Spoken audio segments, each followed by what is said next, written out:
So ayan po mga kalingap mga kaedsi, ito po pala ang dahilan ng tampuhan nga po ni Kalingap Edu at fiancé. So yan po yung ating pag-uusapan po mamaya mga kalingap mga kaedsi. Pero bago po natin ipagpatuloy ang video ito sa mga bago pa lang po sa aking munting channel, huwag po natin kalimutang suportahan ang ama ng Kalingap Kuya Val Santos Matubang at Kalingap Rob. At paunawa, panoorin po muna ang full video bago mag-comment para malaman ang nilalaman nito. So ayan po mga kalingap mga kaedsi, may tampuhan nga po itong si wifey at hubby nga po. At normal lang naman po yan mga kalingap mga kaedsi ang magkaroon po ng tampuhan kahit nga po sa magkaibigan, sa mag-asawa, sa mga magulang, kumaga nagkakaroon po talaga ng tampuhan. Ang mahalaga naman po dyan mga kalingap mga kaedsi yung nagkakaayos din po agad kumaga hindi po pinapatagal yung kanilang tampuhan. At yun nga po mga kalingap mga kaedsi, hindi nga po natuloy yung pagpapacheck up nga po ni fiancé sa kanyang ngipin nga po dahil nga po sa na-late po ito sa kanyang schedule.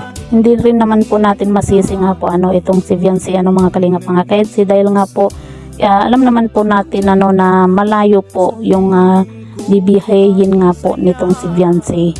At halos 2 oras din po yung biyahe nga po sa kanila. Kahit nga po sila Kalingap Rob, 'di ba, pag pumupunta po sa kanila na meron ng sariling sasakyan pero kumbaga nagtatagal din po sila, 'di ba? Mano pa po itong si fiancé na minsan nagko-commute lang po, no?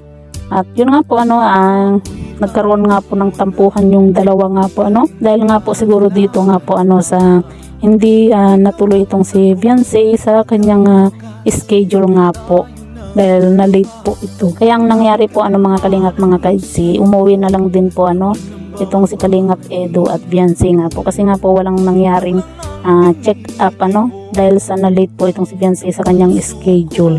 At yun nga po mga kalingap, balita po natin na itong si fiancé nga po hindi rin po kinain yung burger nga po na binili nga po ni Kalingap Edu kasi siguro nagtatampo din po ito kay Kalingap Edu nga po at yun nga sabi ko nga mga kalingap mga kaedsi, hindi po natin maiiwasan na minsan nagkakaroon po talaga ng tampuhan pero yun nga po mga kalingap mga kaedsi, may ginawa naman po itong si Kalingap Edu para mawala po ang tampo nga po nitong si fiancé at yun po ay pumila nga po itong si Kalingap Edu para bumili nga po ng burger. Yun nga lang mga kalingap mga kaedsi, hindi nga po kinain ni fiancé yung binili nga po ni Kalingap Edu na burger pero yun nga po mga kalingap mga kaedsi, ganyan lang naman po ang isang tao na natural lang na nagkakatampuhan lalo na kapag malalim na yung kanilang samahan kumbaga alam na nila yung ugali po ng bawat isa. Siyempre 'di ba sa tagal din naman po nilang magkasama ni Kalingap Edu, kumbaga nakikilala rin naman na po nila yung bawat ugali po ng bawat isa At least mga kalingap, sweet pa rin naman po itong si Kalingap Edu kasi pumila po siya ng pagkahaba-haba nga po. At pumila din po siya ng matagal para lang po makabawi din dito kay fiancé At yun nga po mga kalingap mga kaedsi, po yung masasabi nyo sa video ito. I-comment nyo lang po sa ibaba at babasahin po natin isa-isa.